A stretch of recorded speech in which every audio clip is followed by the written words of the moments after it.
Welcome back to Imago Dei Seminar, week 2, and this is part 2. We're looking at the reflection papers, and since Lenny and Andre are not here, I just want to ask if anyone wants to comment on their reflections. Anyone at all? Do you want to comment on any of our reflections? I have been, believe it or not. And that's why I asked you to mention what you want to say. Well, I didn't read anybody's, so. Anybody? Anybody wants to talk about your own reflection papers that you think was not covered in our discussion so far? Anybody? I want to talk about the possibility of open theism, if that's okay. Well, if I had a nickel for every time somebody said that. Then you'd be really poor. You know what's funny is last night over dinner, somebody said the exact same thing. But I want to talk about open theism. Sorry, I'm going to shut up now. Okay. Okay, Pui, you want open theism? Launch the discussion. Right. I think Ashal and I kind of had alluded to this before. So I think I found, I don't know if everyone has their book, but I found that particular paragraph in page 289 really, really powerful. 289? Pui, your microphone. We can't hear you. We can't hear you. Constance cannot hear you. Better? That's better. Yeah. Okay, I'm holding on to this thing. So I don't know. So I'm looking at page 289. Mm-hmm. That's where I really had a real wow in there. Paragraph 1, 2, the third one down that says, while these dimensions of Genesis 1 creation story are not often noticed, attention to these rhetorical features points us to a God who does not hoard divine creative power with some desperate need to control, but rather to a God who's generous with power, sharing it with creatures that they might make their own contribution to the harmony and beauty of the world. So that is kind of extended from, or maybe that came from where, and then he went on and said that the seventh day has no conclusion since God continues to rest from creating, having entrusted care of the earth to human beings. And then before that he said seventh day is open-ended or unfinished. That all just alluded to, sort of, I know I shall like this word, the predestination. Completely open, meaning God is so secure that he doesn't have to write to finish up the book and put us all as a little chess piece on the board. Mm-hmm. But you guys just figure out and make your own history. I found that really, really, really liberating. That gives the notion of image of God is full, powerful meaning, as in like we each have this power and we really need to guard it very, very carefully. So I don't know if anyone felt as strongly as I did, or the other way around, but I really like to hear what everyone has to say about this. Well, what about reading the previous page, 287, where they gave the Lorentz strange attractor, and he said, although the path of motion around a strange attractor looks on the surface random, it is actually fractal, paradoxical, exhibiting infinity and unpredictability within a closed, finite system. Which is what I alluded to earlier in our discussion, saying that there's some type of greater control within a, organized system. That means even though it doesn't look like it's controlled, but in fact God is more in control, which means it's less freedom than you think. Exactly. Or does it simply mean that God created a set of physical laws that the world conforms to? I read it that way. I agree with Clint. It's just, there are principles, like the wind will always go, the pressure always goes from the high point to the lower point.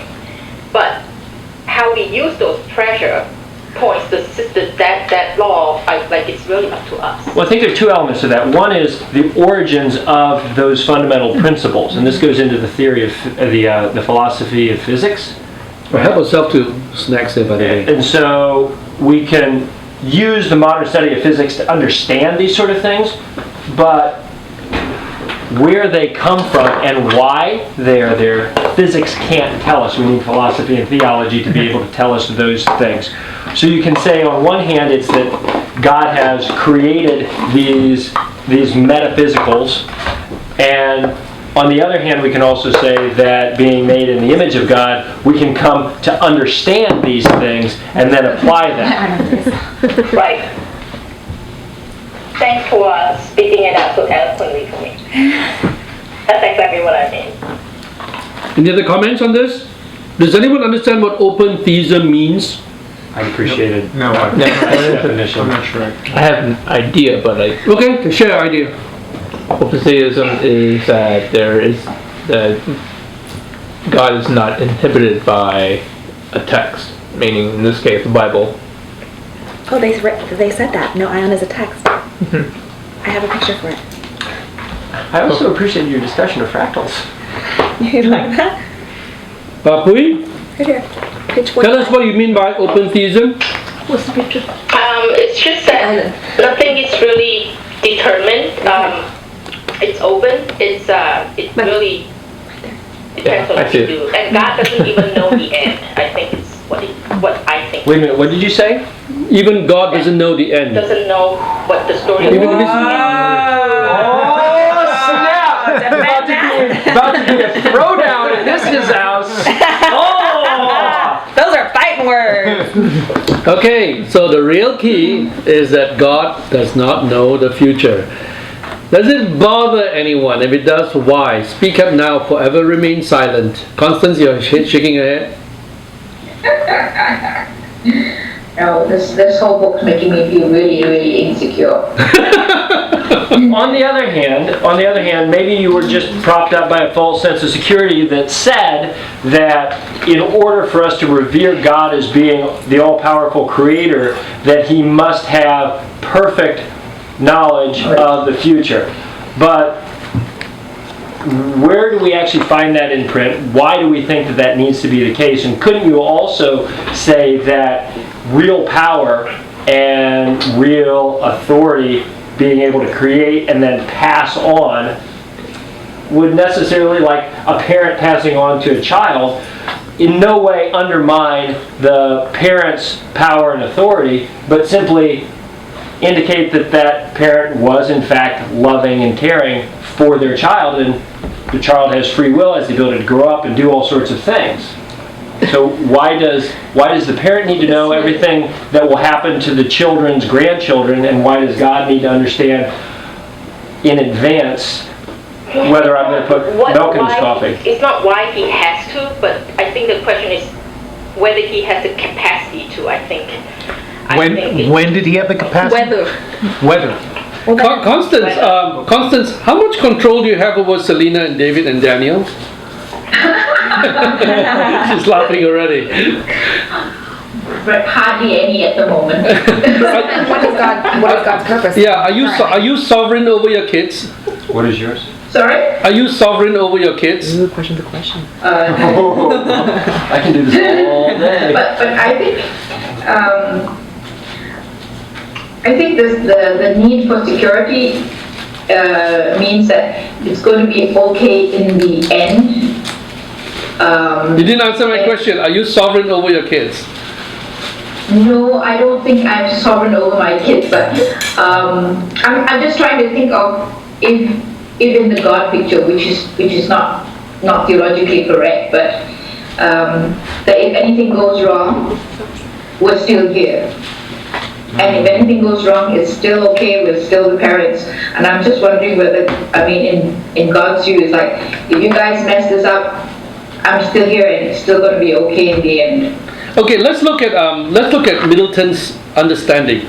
Why do you think he was pushed to take this position of open theism? I think it goes with the image of God, right? The whole definition of it. Why? He had said something earlier on, and now he has made his bed, he's got to sleep on it, right? He has no choice. And he was, in a sense, he was cornered into having to say this. What the was it? generosity of God that he very strongly talked about, that God is willing to share power and all that, and if that is really true, what prompted him to think that God was sharing power? Let me just retrace. It's so many. Anybody, this is really crucial. You got to get to know. You read his book. What is it that he said about God that now forced him to say that God is not a puppet master? Because he said God invited what he created to participate in the future. And why did he say that? Because it's written in the Genesis creation. What was written? Sorry? What was written in the Genesis text? That God rested? Was that what you were alluding to? They said God rested. Yeah. And he invites us. And God rested, and therefore he presumed that God invited humans to almost be co-creators. Right, the rule and subdue, right? That Administrators, not necessarily creators. Creators too. You know why? Because we are free to administer. We are free to actually do things. We can change a community. We built this. Yeah, God didn't stop us or force us. We did it. We made a decision to kill animals, to eat, to do this. Let me read to you. This is actually from my dissertation, chapter 3, where I wrote a paragraph describing this book. I just used one paragraph. I sent this to Middleton himself 3 weeks ago. Cool. To ask him, did I understand you correctly? What did he say? Right? And he says, yes. It's amazing that you mentioned open theism, because Clark Pinnock, the guy who founded the term, when he delivered a paper at a conference, Clark Pinnock was there. Clark came up to him and said, so, I see you agreed with me in open theism. And then he said, what in the world is that? He didn't know what it was, and he didn't use the phrase. So here's what I wrote. This was in the year 2004, I think, 2006. In the liberating image, the Imago Dei in Genesis 1, J. Richard Middleton states that Genesis 1:1 to 2:3 portrays God trusting human beings with power over the earth and kenotically stepping back to allow them to exercise this power. Now, kenotically is my term, okay? He doesn't use the term kenotically. What's the noise? Hey, hold on. Hey, Scott. Let me mute myself. Say hi to Scott. Okay, go on. Okay. No. This closely resembles the emerging free will theism or openness of God model pioneered by Clark Pinnock, because when I wrote it, it was still an emerging concept. The divine experiment did not pan out. God's mandate to increase and be great on the earth resulted in cultural achievements that led to an ironic fulfillment. It was evil that increased or was great on earth. Humans exercised their God-given power, but not in the manner that God intended. Middleton's thesis is that Genesis 1 is a prelude to the rest of Genesis. The biblical fall took place on the seventh day, which remained unfinished. We are living in the seventh day, the time of God's rest from initial creation. Importantly, God's rest from the initial creation must not be confused with human Sabbath. For God's day of rest is not the Sabbath day, says Moltmann. So now I'm adding on another person called Jürgen Moltmann, who's a major theologian who works on the Sabbath. The Sabbath is a distinctively Israelite ordinance. It has nothing to do with any pre-Israelite primal history. The divine rest from initial creation does not entail secession from creatio continua, continuing creation, right? Or what we call divine providence, which means just because God rested doesn't mean that God doesn't provide. The Genesis narrative expresses the generosity of God in creation. The violent outcome in the human exercise of power demonstrates the salvific function of what Middleton calls the hermeneutic of love. How satisfying is Middleton's explanation? Now here's where I begin to check on it, right? While the contrast between human violence and divine love is clear, Middleton does not account for the violent commands of God to his people. God also makes violent commands, and I don't think he really addresses that issue. Middleton limits his discussion to understanding the non-violent call of the Imago Dei. Hold on a second. Does God make violent commands of his people, or do religious texts assert that God makes violent commands of his people? The assumption is that the text reflects God. That's a first primary assumption of biblical studies, right? Let me finish here. Middleton limits his discussion to understanding the non-violent call Imago Dei. He does not account for the biblical story of the fall as an act of blameworthy sinfulness. Middleton also descriptively depicts the use of human power without designating its misuse or abuse. Exological terms of reference necessary to adequately deal with the challenges posed by modern evolutionary psychology and sociobiology. Now, axiology, it's a field of study describing ethics and purpose of why we do something, axiological. So don't worry about that. Yet this bold attempt brings us closer to an understanding of the comparative religious literature of the ancient Near East. So I raised the issue of evolutionary psychology and sociobiology, both of which he didn't address. And in a way, he shouldn't be blamed because, as he said, I'm not competent to even address what these ideas mean. So let me tell you what these ideas are. Evolutionary biology is a study of biological life systems and realizing that humans react in ways that many animals react. We're just smarter, but we react the same way, from pain to going for pleasure to going for good food and not wanting poison. So we are not different from animals. We can predict what we want to do by understanding the psychology that's evolving in the mind. And sociobiology is a field started by a guy called E.O. Wilson at Harvard in the early 70s, where he basically says, if we study the social systems and the biology behind societies, we can predict how humans would react. And part of his proposal was there's no God. Okay, he's very clear on that, E.O. Wilson.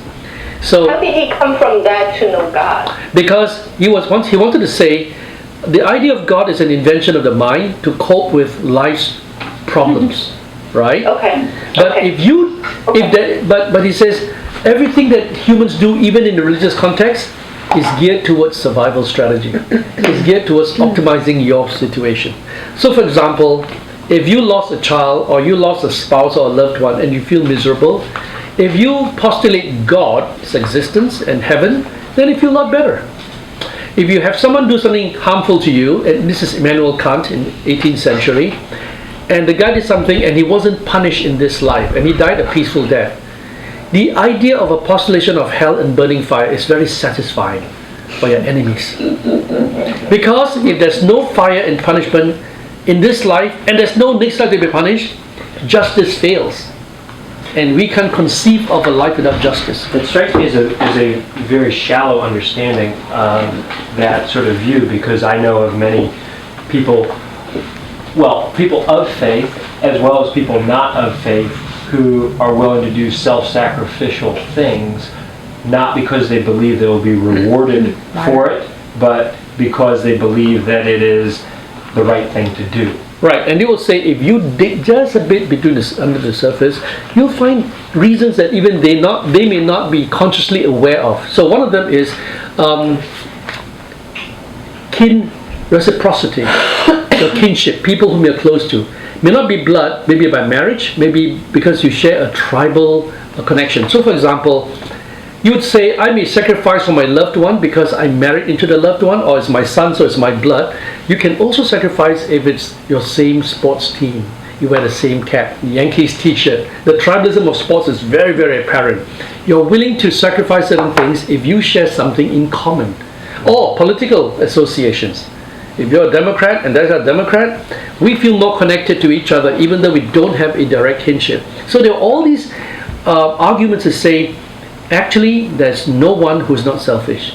Everyone who does something that appears to be selfless has some kind of benefit, either directly, personally, or to its own local group. He said that. He said that even when there is no explicit appeal to God, humans are religious creatures and tend consciously or subconsciously to reproduce in their actions something of the character of whatever they take as their ultimate point of orientation and value, their God. That's right. We all have our little gods in that context. So it's very determining, right?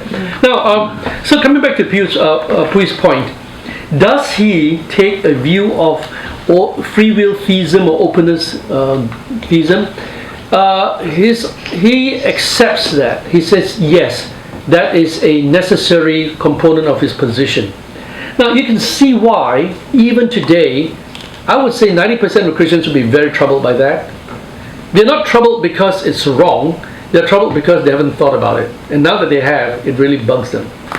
Because there's a tendency to think that if God doesn't know, oh my God, then who knows? Right?